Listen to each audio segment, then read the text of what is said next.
بسم اللہ الرحمن الرحیم وبہ نستعین انہ خیر ناصر و معین وصلی اللہ علی محمد و آلہ الطاہرین اللہم صلی علی محمد و آل محمد۔ خوب الحمدللہ خداوند منان کے لطف و کرم سے ہماری گفتگو المنطق میں باب ثالث جو قسمت کے بیان میں ہے اس کے بارے میں ہے۔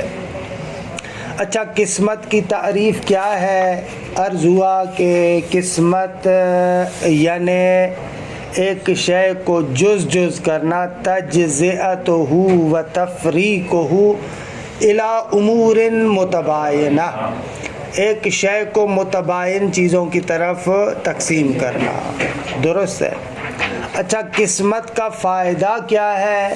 اس کے مختلف فوائد ہیں۔ اہم ترین فائدہ جو ایک منطقی کے لیے ہے وہ یہ ہے کہ قسمت کے ذریعے سے ہم لوگ حدود اور تعریفات کو حاصل کرتے ہیں۔ مثلا کل اگر آپ سے سوال ہوتا ہے کہ بھئی قسمت کے بعض کا فائدہ کیا ہے، تو خوب آپ کہہ سکتے ہیں کہ آقا قسمت کے ذریعے سے، تقسیم کے ذریعے سے ہم لوگ اشیاء کی حدود اور رسوم کو حاصل کرتے ہیں، درست ہے۔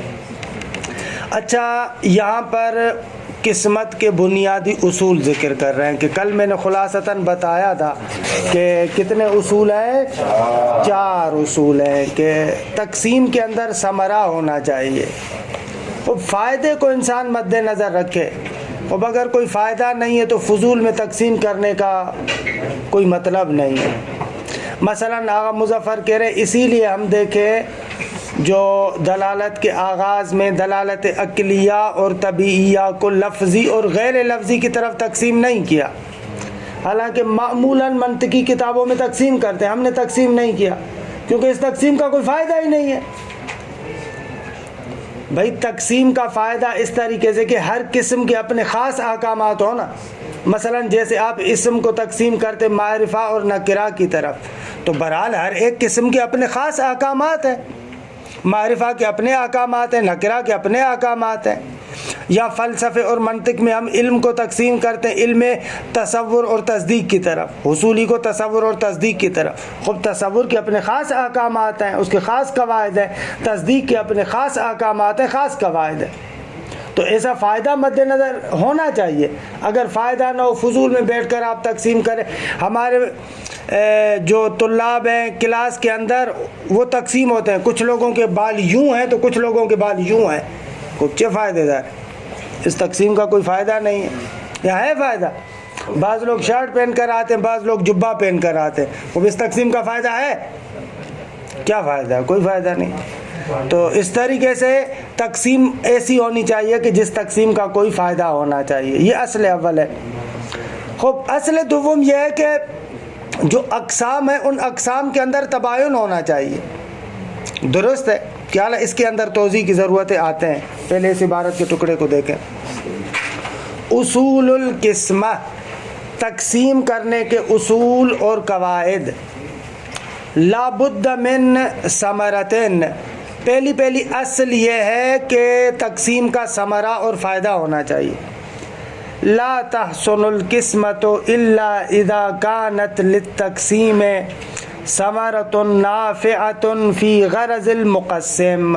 فرماتے ہیں کہ تقسیم پسندیدہ نیست، حسن نہیں ہے، مگر یہ کہ جب اس تقسیم کے لیے ایک ثمرہ ہو جو فائدہ دینے والا ہو۔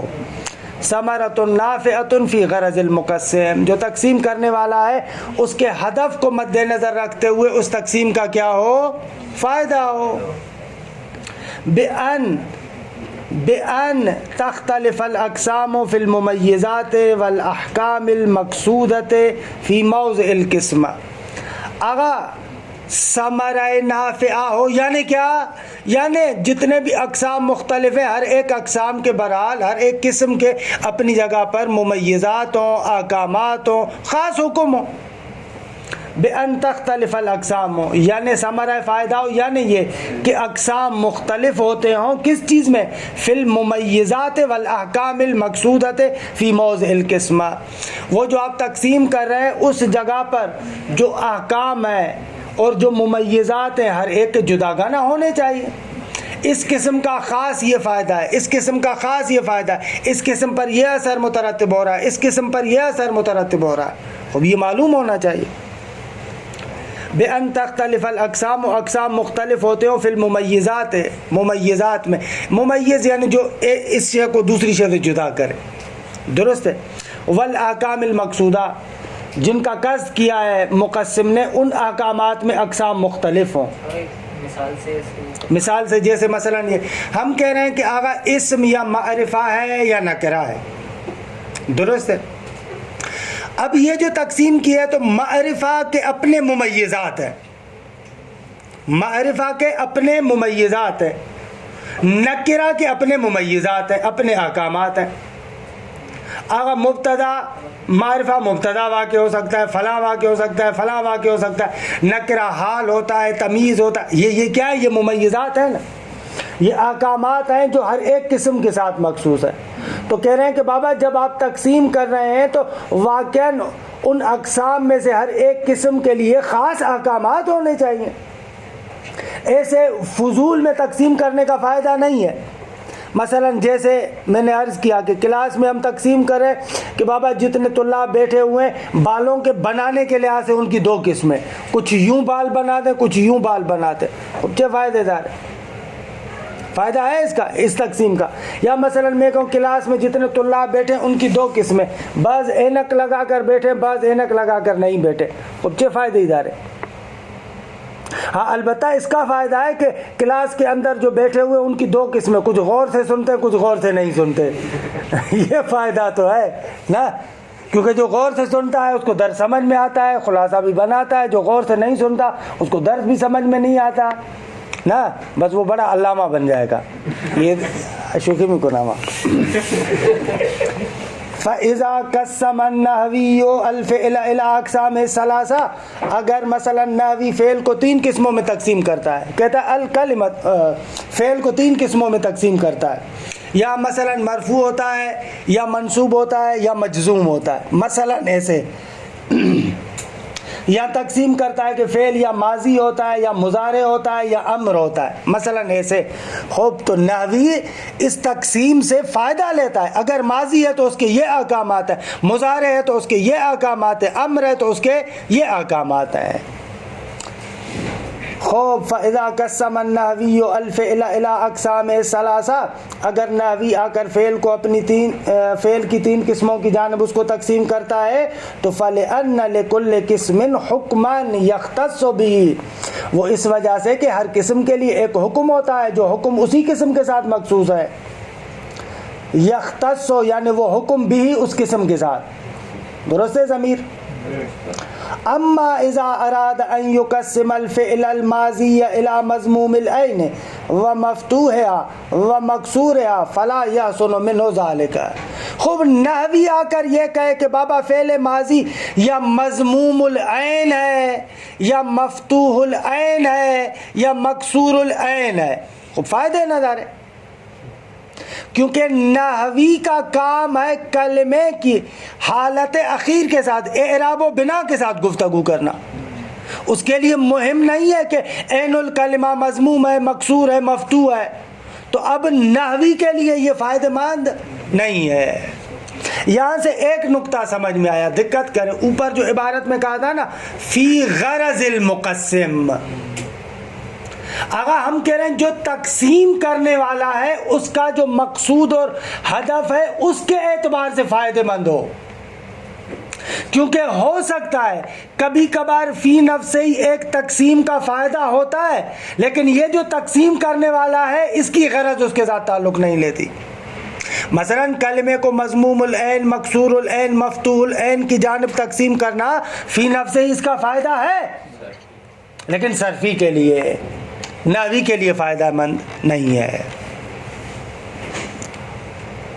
خوب فرماتے ہیں اما اذا ارادہ، اگر یہ آغا ناوی چاہے فعل ماضی کو تقسیم کرے مضموم العین، مفتوح العین، مکسور العین کی جانب تو فلا یحسن منہ ذالک، تو ناوی سے یہ کام اچھا نہیں ہے کہ وہ بیٹھ کر یہ کام کرے، صرفی بے شک کرے۔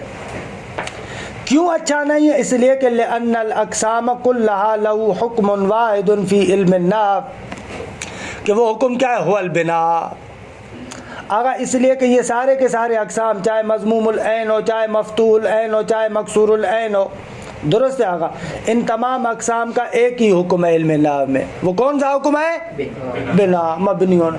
فعل ماضی مبنی ہوتا ہے، تمام شد، چه مضموم العین باشه، چه مکسور العین باشه، چه مفتوح العین باشه۔ صحیح ہے سجاد؟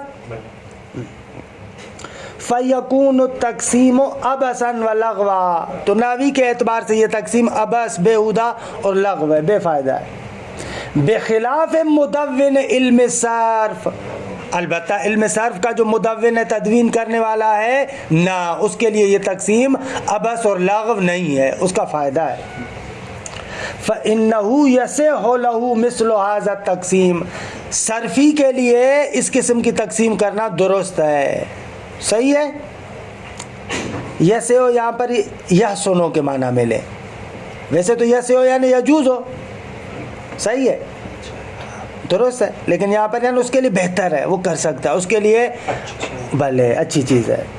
لانتفاعہ بہ فی غرضہ، کیوں؟ لانتفاعہ، اس لیے کہ وہ صرفی اس سے فائدہ لیتا ہے، درست ہے۔ لانتفاع صرفی بھی، اس تقسیم سے، فی غرض ہی، اپنی غرض کے اندر جو اس کا ہدف ہے، وہ صرفی سے فائدہ لیتا ہے۔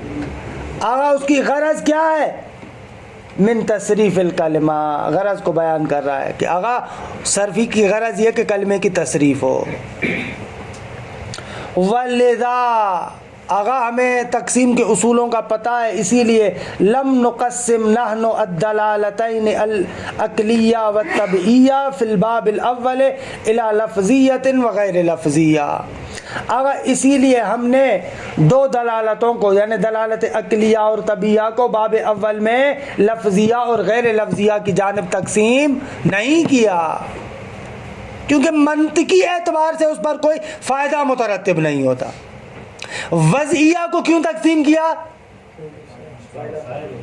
منطقی کی نگاہ میں اس کا فائدہ ہے، کیونکہ بالآخر وضعیہ کو لفظیہ اور غیر لفظیہ کی طرف تقسیم کر کے پھر لفظیہ کو ہم تقسیم کرتے ہیں مطابقی، تضمنی اور التزامی، اور اس سے بہت سارے مباحث کو حل کرتے ہیں، درست ہے۔ لأنه لا ثمرة ترجى من هذا التقسیم فی غرض المنطقیہ، آغا منطقی کی نظر میں اس تقسیم کا کوئی فائدہ نہیں ہے، کسی فائدے کی کوئی امید نہیں ہے، روشن ہے؟ کما اشرنا الی ذلک ہناک فی التعلیق، اسی باعث میں ہم نے تعلیق میں اس نقطے کی جانب اشارہ کیا تھا۔ الحمدللہ تمام شد۔ قانون اول۔ قانون دوم، اگر جب آپ تقسیم کر رہے ہیں تو آپ کی تقسیم ایسی ہو کہ اب اقسام میں تباین کی نسبت ہو، کیا ہو؟ قسیم ایک دوسرے کے متباین ہو۔ کل عرض کیا تھا کیوں آخر قسیم ایک دوسرے کے متباین ہوتے ہیں؟ اس لیے کہ ہر قسم اس مقسم کی ایک خاص خصوصیت کو دکھا رہی ہے، ہر قسم کے اندر آپ مقسم کی ایک خاص خصوصیت اور قید کو دیکھتے ہیں، جو خصوصیت اور قید قسم دوم میں نہیں ہے۔ قسم اول ایک خاص قید، قسم دوم ایک دوسری خاص قید، قسم سوم ایک تیسری خاص قید۔ عرض کیا تھا مثلا علم کو تقسیم کرتے ہیں آپ تصور اور تصدیق کی طرف، تو اب تصور وہی علم ہے لیکن اس قید کے ساتھ کہ حکم نہ ہو، اگر تصدیق بھی وہی علم ہے منتہا اس قید کے ساتھ کہ حکم ہو۔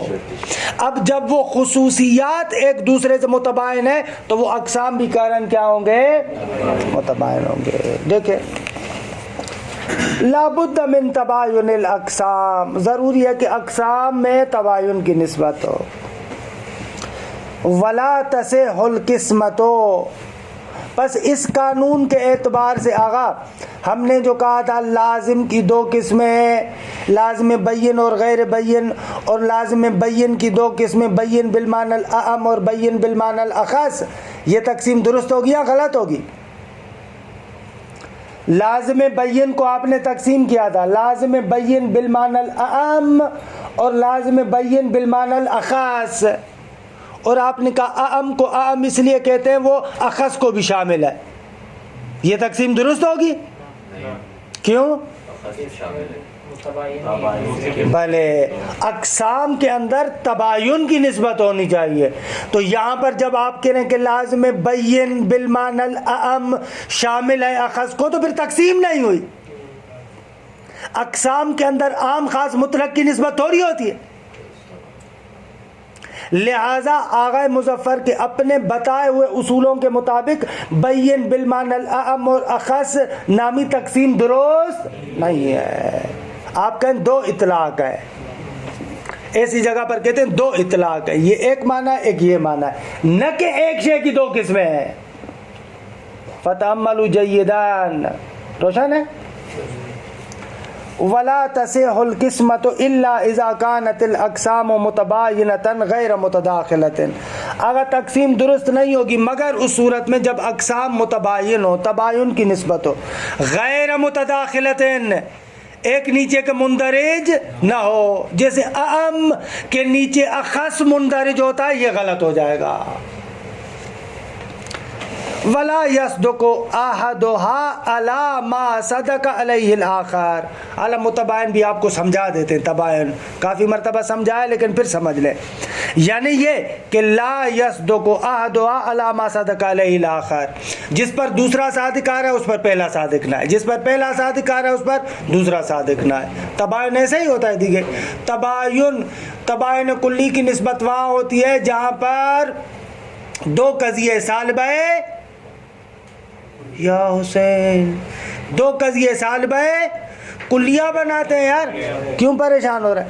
قضیے جہاں پر دو چیزوں کے درمیان تباین کی نسبت ہے وہاں پر ہم نے کہا تھا دو قضیے سالبہ کلیہ بنتے ہیں. جہاں پر تساوی کی نسبت ہو وہاں پر دو قضیے موجبہ کلیہ بنتے ہیں. خوب یاد کریں دیکھیں امتحان آنے والا ہے. دو جہاں پر تباین کی نسبت ہو وہاں پر دو قضیے سالبہ ہے، جہاں پر تساوی کی نسبت ہو وہاں پر دو قضیے، جہاں پر عام خاص مطلق کی نسبت ہو وہاں پر دو قضیہ. ایک قضیہ بنے گا موجبہ کلیہ، دوسرا بنے گا سالبہ جزیہ. اخص کو اگر موضوع بنایا تو قضیہ موجبہ کلیہ بنے گا کل انسان حیوان، اور دوسرا قضیہ سالبہ جزیہ بنے گا اعم کو اگر موضوع بنائے بعض الحیوان لیس بے انسان یا حسین ابن علی. اور جہاں پر عموم خصوص من وجہ کی نسبت ہو وہاں پر تین قضیے بنیں گے، دو موجبہ جزیہ ایک سالبہ نہ بابا، عموم خصوص من وجہ کی نسبت ہو دو موجبہ جزیہ ایک سالبہ جزیہ. بعض الطیر اسود ہو بعض الطیر لیس بے اسود، بعض الاسود طیرون مثلا. ایسے روشن ہوا؟ خوب دی کے بلا دیتے ہیں، کیا کرے یار، تکرار کرے نا، اصلا نہیں دیکھتے کیا. وَيُشِيرُ إِلَى هَذَا الْأَصْلِ تَعْرِيفُ الْقِسْمَةِ نَفْسُهُ. اگر ہم نے جو تقسیم کی تعریف کی نا، اصلا اس اصل کی طرف وہی اشارہ بھی کر رہی ہے. ہم نے کہا تَجْزِئَتُهُ إِلَى أُمُورٍ مُتَبَايِنَةٍ. اسی سے سمجھ میں آ رہا ہے کہ اقسام کے درمیان تباین کی نسبت ہو. وَيُشِيرُ إِلَى هَذَا الْأَصْلِ، اس اصل اور قانون کی طرف اشارہ کرتا ہے. کون اشارہ کرتا ہے؟ تعریف القسمت نفسو، بذات خود قسمت کی تعریف. فَإِذَا قُسِّمَتِ الْمَنْصُوبُ مِنَ الْأَسْمَاءِ، اگر اسماء منصوبہ کو آپ تقسیم کریں إِلَى مَفْعُولٍ وَحَالٍ وَتَمْيِيزٍ وَظَرْفٍ فَهَذَا التَّقْسِيمُ بَاطِلٌ. اگر آپ آئیں اور اس میں منصوب کو تقسیم کریں کہ یا مفعول ہے یا حال ہے یا تمیز ہے یا ظرف ہے، تو یہ تقسیم باطل ہے. کیوں باطل ہے؟ کس کس کے درمیان نہیں ہے؟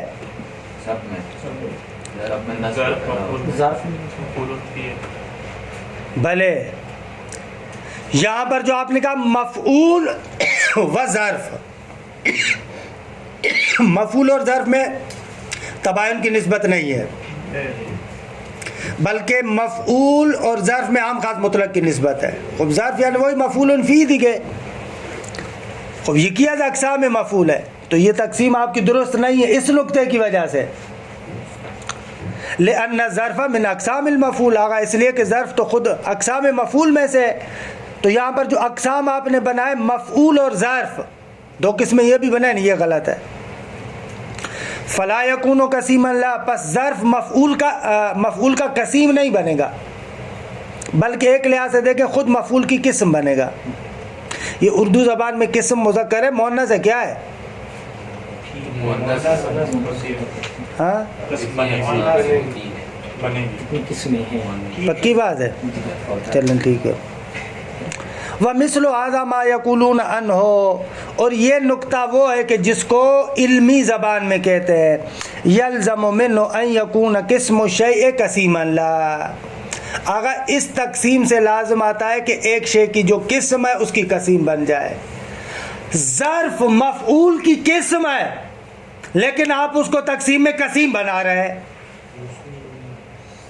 ہے نا. اگر آپ کہیں منصوب یا مفعول ہے یا حال ہے یا تمییز ہے یا ظرف ہے تو یلزم منہ، ماذا یلزم منہ قسم الشیء، بلے تو وہ جو قسم الشیء ہے وہ قسیم الشیء بن جائے. بس تعریف میں اگر کسی جگہ پر لازم ہے کہ قسم الشیء قسیم الشیء بنے تو تعریف غلط ہے. بھلے ہاں نا، تقسیم غلط ہوگی نا، کیونکہ ہم نے کہا کہ امور متباینہ کی طرف تقسیم ہو. اب یہاں پر امور متباینہ کی طرف نہیں ہوئی. وَبُطْلَانُهُ مِنَ الْبَدِیہِیَّات، آگا اس کا بطلان واضحات میں سے ہے. خوب چلیں بھائی، ہماری تو مرضی ہے کہ آپ کو کچھ اور مثالیں دیں. وَمِثْلُ هَذَا لَوْ قَسَّمْنَا سُكَّانَ الْعِرَاقِ إِلَىٰ عُلَمَاءَ وَجُهَلَاءَ وَأَغْنِيَاءَ وَفُقَرَاءَ وَمَرْضَىٰ وَأَصِحَّاءَ. خوب ہم عراقیوں کو تقسیم کرتے ہیں، آگا جو عراق میں رہتے ہیں وہ تقسیم ہوتے ہیں یا عالم ہے یا جاہل ہے یا امیر ہے یا فقیر ہے یا مریض ہے یا صحت مند ہے. یہ تقسیم درست ہے؟ غلط ہے، تداخل پایا جاتا ہے اقسام میں. کیونکہ بھائی ہو سکتا ہے ایک بندہ عالم بھی ہو غنی بھی ہو سکتا ہے ایک بندہ عالم بھی ہو فقیر بھی ہو سکتا ہے ایک بندہ جاہل بھی ہو غنی بھی ہو فقیر بھی ہو، تو ایک دوسرے کے اندر وہ ہو رہا ہے. تباین کی نسبت نہیں ہے قسیموں میں، قسیم آپس میں تباین کی نسبت نہیں رکھتے. عالم اور غنی تباین کی نسبت نہیں رکھتے، بلکہ ان کے درمیان کون سی نسبت ہے؟ عام خاص من وجہ کی نسبت ہے. اسی طریقے سے جاہل اور فقیر کون سی نسبت ہے؟ بھلے دیگے. اسی طریقے سے عالم و مریض من وجہ دیگے. ایسے ہی عالم و جاہل میں تو ہے نا استاد، عالم و جاہل میں بھلے، لیکن استاد یہاں پر ان کو من جہت والی قید نہیں رہنی چاہیے نہ. تقسیم آپ پوری کریں نا، ایک تقسیم کر رہے ہیں. اگر ہم ویسے نارمل اس کی اس میں لے کے آئیں کہ لا بد من تباین الاقسام، یہ من جہت کیوں من جہتن کیوں؟ کیونکہ استاد ایک مرتبہ جب عالم اور جاہل بولتے ہیں تو وہ من جہتن، ایک جو بندہ عالم ہوتا ہے اسی جہت سے جاہل نہیں ہوتا. اب اس کی طرف من جہتن وغیرہ کی طرف ناظر نہیں. یہ جو ہم نے تقسیم کی ہے بابا، عراقی یا عالم ہے یا جاہل ہے یا غنی ہے یا فقیر ہے یا مریض ہے یا صحت مند ہے، غلط ہے تقسیم. اور اگر اس طریقے سے کر لیں 3-4 اس میں بنا لیں، یا عالم ہے یا جاہل ہے پہلا، دوسرا یہ پھر وہ بھلے پھر اس طریقے سے ہو سکتا ہے کہ عالم یا غنی ہے یا فقیر ہے. خوب ان درست ہے، لیکن یہ تقسیم جو ہم نے کی ہے یہ غلط ہے. وَيَقَعُ مِثْلُ هَذَا التَّقْسِيمُ كَثِيرًا لِغَيْرِ الْمَنْطِقِيِّينَ الْغَافِلِينَ. آغا اس قسم کی تقسیمات پتہ ہے کون کرتے؟ بہت سارے ایسے لوگ کرتے ہیں کہ جو منطقی نہیں ہوتے، غافل ہوتے ہیں اور باتوں کو یوں ہی بس پھینک دیتے ہیں. ٹھیک ہے. ممن، ان لوگوں میں سے کہ یرسل الکلام علی اواہنہ، اواہن خود کہہ رہے ہیں الکل کلام علی اواہنہ، یعنی قالہ من غیر فکر ولا رویہ، بغیر سوچے سمجھے، ایسے جیسے مار دیتا ہے نا، ایسے بندے کے لیے استعمال ہوتا ہے ارسل الکلام علی اواہنہ. تو کہہ رہے ہیں یہ تقسیم وہ لوگ کرتے ہیں کہ جو بغیر سوچے سمجھے ایسے کلام کو پھینک دیتے ہیں. یعنی اس کی بہترین مثال ہمارے خطبہ نا ایسے پھینک دیتے ہیں نا باقاعدہ. خطیب کو علاوہ ہے. چلو بھائی واہن کا استاد لفظی ترجمہ کیا کرتا بتایا تو صحیح لوگ، یعنی بغیر سوچے سمجھے بات کرنا. اتنا ریشہ کھول کے ہم نے آپ کو بتایا. جوڑ نہیں رہا نا یرسل الکلام نہ ہے نا یرسل الکلام علی اواہنہ، یعنی ایسا بندہ کہ جو اپنی بات کو بغیر سوچے سمجھے کہتا ہے. وَلَكِنَّهُ لَا يَنْطَبِقُ عَلَى هَذَا الْأَصْلِ الَّذِي كَرَّرْنَاهُ.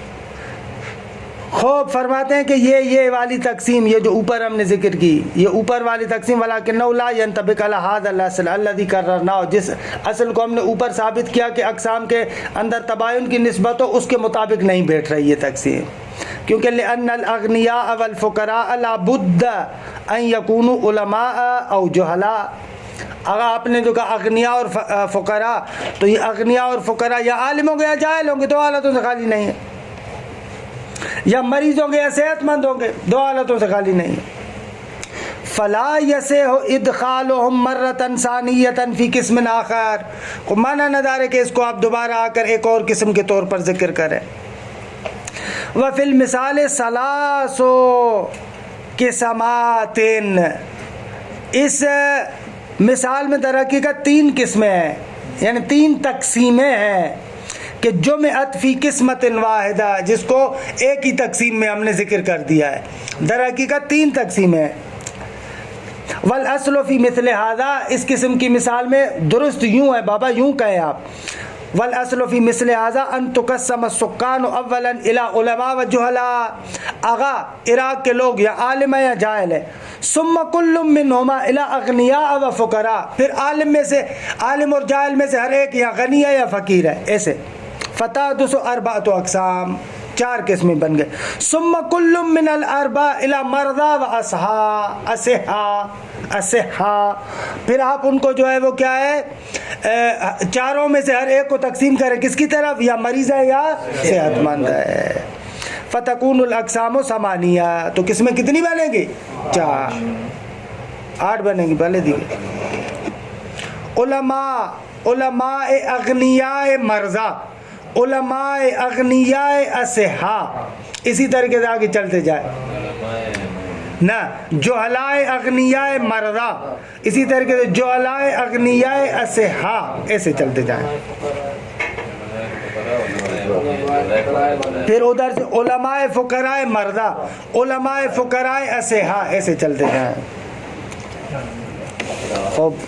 فتفتن لما یرد علیک من القسمہ، پس بابا توجہ رکھو، متفتن رہو، زیرک بنو، چالاک بنو، توجہ رکھو، تفتن کرو کہ جو آپ کے سامنے تقسیم آ رہی ہے وہ کیسی ہے، اس پر توجہ کرنی چاہیے. فتفتن، آغا توجہ کنید، لأن لا تقع فی مثل هذه الغلطات، تاکہ اس قسم کی غلطیوں میں نہ پھنسے آپ. وتتفرع على هذا الاصل امور، یہ نکات بہت اچھے ہیں، ان کو حفظ کر لیں.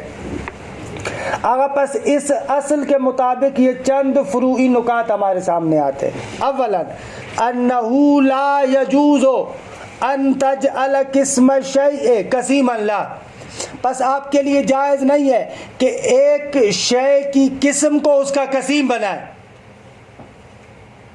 درست نیز. کما تقدم مثل ان تجعل الظرف قسیما للمفعول، جیسے اوپر گزر چکا نا، آپ نے جو ظرف قسم مفعول ہے اس کو قسیم مفعول بنایا، وہ بھی غلط ہے آقا، اشتباس. 2 ولا یجوز، پس یہ ان کو اچھے طریقے سے یاد کیجیے گا کہ پس سمجھ میں آ کہ قسم و شے قسیم و شے نہیں بن سکتا، قسیم و شے بھی قسم و شے نہیں بن سکتا. ولا یجوز ان تجعل قسیم الشیء قسما منه، ایک شے کا قسیم ہو اور آپ اس کو اس کا قسم بنائیں، اب یہ بھی غلط ہے. مثل ان تجعل الحال قسما من المفعول، آپ کہیں کہ مفعول 6 قسموں کی طرف تقسیم ہوتا ہے، وہ 5 معروف اور 6ٹھی قسم حال، وہ غلط ہے. حال قسیم مفعول ہے نہ کہ قسم مفعول ہے. ولا یجوز ان تقسم الشیء الی نفسہ وغیرہ، اور یہ بھی درست نہیں ہے کہ ایک شے کو خود اپنی طرف اور اپنے غیر کی طرف تقسیم کریں. آپ کہیں کلمے کی 4 قسمیں، کلمہ یا اسم ہے یا فعل ہے یا حرف ہے یا خود کلمہ ہے. ہاں یہ بھی درست نہیں ہے، یہ بھی درست نہیں ہے، کیونکہ اگر خود مقسم کو اس کا قسم بنائیں گے تو پھر ان اقسام میں تباین کی نسبت نہیں رہے گی، کیونکہ کلمے کی تو اسم و فعل و حرف کے ساتھ عام خاص مطلق کی نسبت ہے. روشن ہوا؟ ہاں بھلے دیکھے تقسیم الشیء الی نفسہ وغیرہ، غیر یعنی من جہت غیر ہے، مثلا اسم من جہت غیر اس کلمہ ہے، من جہتنا، وگرنہ عین وہ ہے لیکن من جہت. بھلے روشن. وقت زعم بعضهم، آغا جو ہم نے جزء اول میں یہ جو پڑھ رہا ہے ابتدا میں ایک اشکال اور جواب آپ کو ذکر کیا تھا نا، اسی کی جانب بھی کہہ رہے ہیں کہ یہاں سے سمجھ میں آتا ہے، کیونکہ بعض لوگ کہتے ہیں کہ آغا علم کی تقسیم تصور اور تصدیق کی طرف تقسیم الشیء الی نفسہ وغیرہ ہی ہے. وہاں پر آپ کو ہم نے ذکر کیا تھا اشکال مفصل طریقے سے بیان، کیونکہ علم وہی تصور ہے اور آپ تصور کو تصور اور تصدیق کی طرف تقسیم کر رہے ہیں. تو وہاں پر ہم نے جواب دیا تھا کہ وہ علم، دہرائی بھی ہو رہی ہے یہاں سے سجاد، وہ علم کے جو تصور ہے وہ لا بشرط ہے، مطلق کے تصور، اور وہ قسم کے جو تصور ہے وہ تصور بشرط لا ہے. وقد زعم بعضهم ان تقسیم العلم الى التصور والتصدیق من هذا الباب، بعض لوگوں نے گمان کیا ہے کہ بابا علم کی تقسیم تصور اور تصدیق کی جانب اسی باب سے ہے، اسی قسم سے ہے، کیونکہ لما رہا اس بیچارے نے دیکھا کہ انہم یفسرون العلم بالتصور المطلق، کہ نحات علم کی تفسیر کہتے ہیں علم یعنی تصور. تو انہوں نے کہا کہ بھائی پس یہ جو آپ کہہ رہے ہیں کہ علم یا تصور ہے یا تصدیق ہے، غلط ہے، کیونکہ علم بھی تو خود وہی تصور ہے. وَلَمْ يَتَفَتَّنْ إِلَى مَعْنَى التَّصْدِيقِ مَعَ أَنَّهُ تَصَوُّرٌ أَيْضًا. خوب اس بیچارے نے تصدیق کی طرف بھی توجہ نہیں کی. اگر وہ اشکال کرنا ہی چاہ رہا تھا تو پھر اچھے طریقے سے کرتا نا، کیونکہ تصدیق بھی تو تصور ہے. پس حقیقت میں ہمارے پاس تصور ہے. التصور اما مطلقون، یعنی کوئی حکم نہیں ہے اس کے، یعنی حکم کے ہونے اور نہ ہونے کا لحاظ ہی نہیں ہے، لا بشرط، یا تصور معہ حکم کہ تصدیق ہے، یا تصور جو ہے وہ کیا ہے بلا حکمین، مشروط مثلا بلا حکمین لا بشرط. ولم يتفتن الى معنى التصديق ما انه تصور ايضا، البتہ ولكنه تصور مقید بالحکم، لیکن ایسا تصور ہے کہ جو مقید حکم کے ساتھ، یعنی بشرط شے ہے. کما ان قسیمہ، جیسے کہ اس تصدیق کا جو قسیم ہے خصوص التصور الساذج المقید بعدم الحکم، اگر تصدیق کا جو قسیم ہے وہ تصور ایک سادہ تصور ہے کہ جو مقید ہے عدم حکم کے ساتھ. یہ تفصیل بیان کر چکا ہوں، لہذا یہاں پر میں دہرائی نہیں کر رہا. شروع میں بیان کیا تھا، سمجھ میں آ رہا ہے نا بابا؟ ہمارے پاس ایک تصور مطلق ہے کہ جس کو لا بشرط کہتے ہیں، ایک تصور مقید بالحکم ہے کہ تصدیق کہتے ہیں، ایک تصور مقید بعدم الحکم ہے کہ جس کو تصور کہتے ہیں، کیونکہ مقید بعدم الحکم میں بھی شرط ہے لیکن نہ ہونے کی شرط ہے. کما شرحناہ سابقا، جیسے اس کی ہم نے توضیح پہلے دی ہے. اما المقسم لہما، لیکن وہ کہ جو ان دونوں کے لیے مقسم ہے، فہو التصور المطلق یعنی لا بشرط، وہ تصور ہے کہ جو مطلق ہے، الذی هو نفس العلم. الحمدللہ تمام شو. اگر جب بھی آپ تقسیم کرتے ہیں تو ایک بنیاد ہونی چاہیے. مثلا اس کتاب خانے کو اگر آپ تقسیم کرنا چاہ رہے ہیں نا تو اس تقسیم میں آپ کے پاس ایک بنیاد ہونی چاہیے. یا تو بنیاد علوم کو بنا رہے ہیں، بھائی یہاں پر تفسیر ہے، یہاں پر حدیث ہے، یہاں پر تاریخ ہے، یہاں پر فلاں ہے، علوم کو بنیاد بنا کر تقسیم کر رہے ہیں، درست ہے. یا تقسیم آپ کر رہے ہیں مصنف کے حساب سے.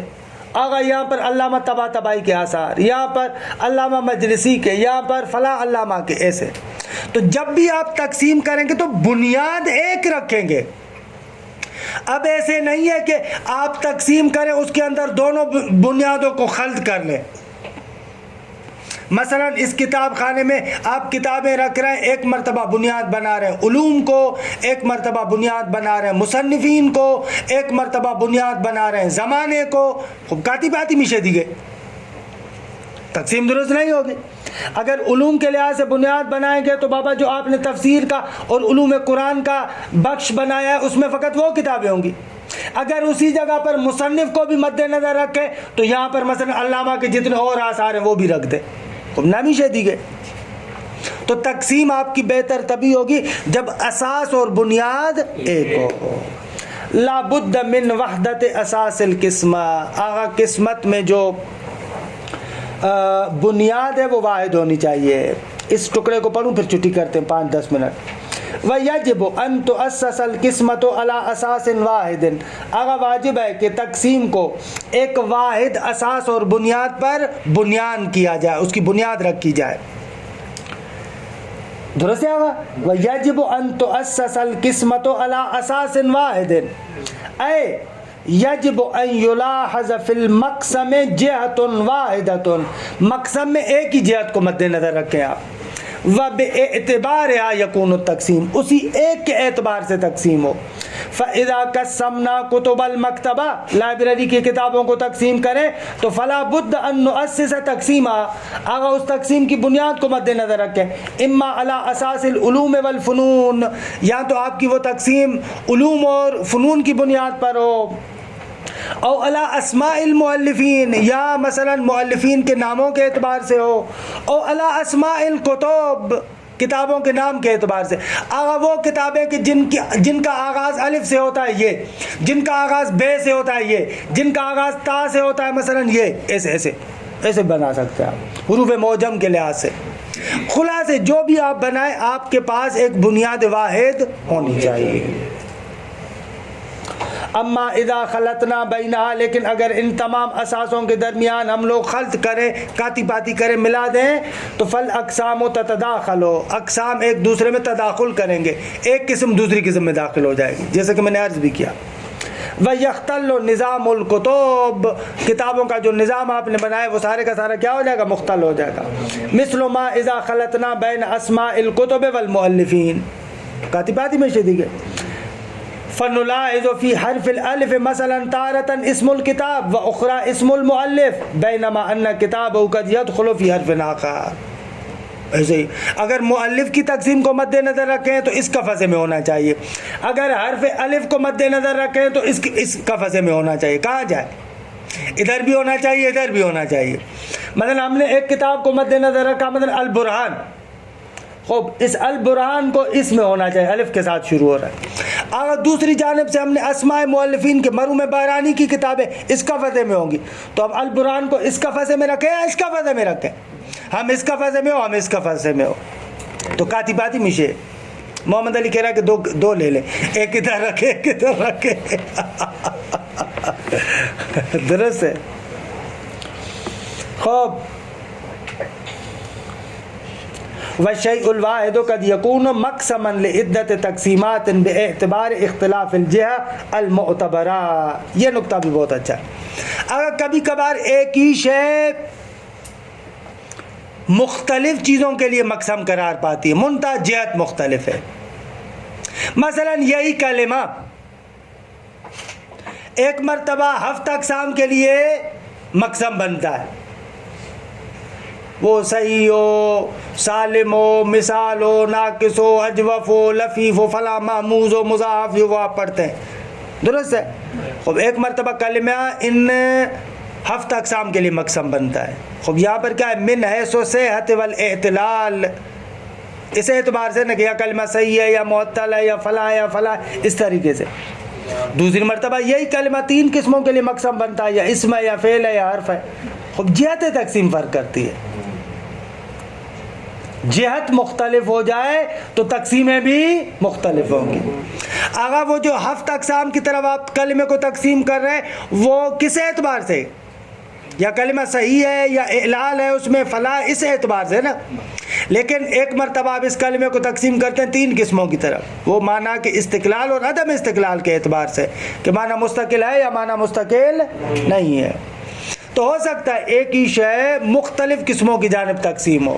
مثلا آپ نحو میں کتنی تقسیمات کرتے ہیں؟ اسم کو ایک مرتبہ تقسیم کرتے ہیں، اسم یا معرفہ ہے یا نکرہ ہے، یا مبنی ہے یا معرب ہے، مفرد ہے یا مرکب ہے، مذکر ہے یا مؤنث ہے. خوب دیکھیں یہ کتنی تقسیمات. تو اب آئندہ جب آپ لوگوں نے الحمدللہ المنطق پڑھی ہے تو تقسیم میں اس نقطے کا لحاظ کیا کریں کہ یہ تقسیم کس جہت سے ہے، کہ اکثر ہم لوگ اس سے غفلت کرتے ہیں. اگر فلاں تقسیم ہو رہی ہے، جہت تقسیم کیا ہے؟ ان خیلی مہم ہے جہات. بعض جگہوں پر کہتے ہیں کہ لولا الحیثیات لبطلت العلوم، اگر حیثیات مختلفہ نہ ہو تو علوم سارے کے سارے باطل ہو جائیں گے. حقیقت میں یہ عالم انسان کا کام یہی ہے کہ ان مختلف حیثیات کو، نزاکتوں کو سمجھتا ہے. درست ہے آقا؟ تو یہی نقطہ کہہ رہے ہیں وَالشَّيْءُ الْوَاحِدُ قَدْ يَكُونُ مَقْسَمًا لِعِدَّةِ تَقْسِيمَاتٍ. کبھی کبھار ایک ہی شے چند تقسیمات کے لیے مقسم قرار پاتی ہے. بھائی کیسے؟ بِاعْتِبَارِ اِخْتِلَافِ الْجِهَةِ الْمُعْتَبَرَةِ. اور وہ جو جہت ہے وہ دیگه کیا ہے؟ مختلف ہے. دیگه وہ جو جہت ہے وہ کیا ہے؟ مختلف ہے. خوب اختلاف جہت معتبرہ یعنی وہی اساس قسمت، جہت تقسیم وہ مختلف ہے. کما قسمنا اللفظ مرتن، کہہ رہے ہیں کہ بھئی ہم اپنی مثال دیں آپ کو، بلا دوسروں کی کیوں مثال دیں. یاد ہے وہاں پر ہم نے کہا تھا کہ لفظ ایک مرتبہ تقسیم ہوتا ہے مختص و مشترک و منقول و مرتجل و حقیقت و مجاز کی طرف. دوسری مرتبہ کہا کہ لفظ یا متباین ہے یا مترادف ہے، اگر لفظ یا مفرد ہے یا مرکب ہے. وہاں پر جہت تقسیم مختلف ہے. یاد ہے ہم نے کہا تھا کہ لفظ کو اگر فقط اس اعتبار سے دیکھا جائے کہ لفظ واحد ہے، پہلی تقسیم ہے. اگر اس اعتبار سے دیکھا جائے بشرط ان کے لفظ ایک سے زیادہ ہو، وہاں پر ایک تقسیم ہے. درست، الفاظ مترادفہ اور متباینہ. الفاظ مترادفہ اور متباینہ میں یہ شرط تھی کہ لفظ اس جہت سے کہ ایک سے زیادہ ہو. اور اگر مطلق لفظ نہ کہ اس اعتبار سے کہ حتماً لفظ واحد ہو یا واحد نہ ہو، مفرد و مرکب کی طرف تقسیم. خوب میں نے وہاں پر عرض کیا تھا کہ ایک مرتبہ آپ دیکھتے ہیں لفظ کو بشرط لا ایک سے زیادہ نہ ہو، ایک مرتبہ دیکھتے ہیں بشرط شے ایک سے زیادہ ہو، ایک مرتبہ دیکھتے ہیں لا بشرط چاہے ایک ہو یا ایک سے زیادہ ہو. تو وہ یہ کیا تھا؟ یہ لحاظ مختلف، اساس اور جہات مختلف کو آپ کے سامنے بیان کر رہے تھے. کہنے کما قسمنا اللفظ مرتن الى مختص وغیرہ واخرى الى مترادف ومتباین وثالثة تیسری مرتبہ الى مفرد ومرکب. درست ہے آقا؟ اور پھر خود کہہ رہے ہیں وَكَمَا قَسَّمْنَا الْفَصْلَ إِلَىٰ قَرِيبٍ وَبَعِيدٍ مَرَّةً. فصل یا قریب ہے یا بعید ہے. یاد ہے فصل قریب اور فصل بعید کی تعریف کیا ہے؟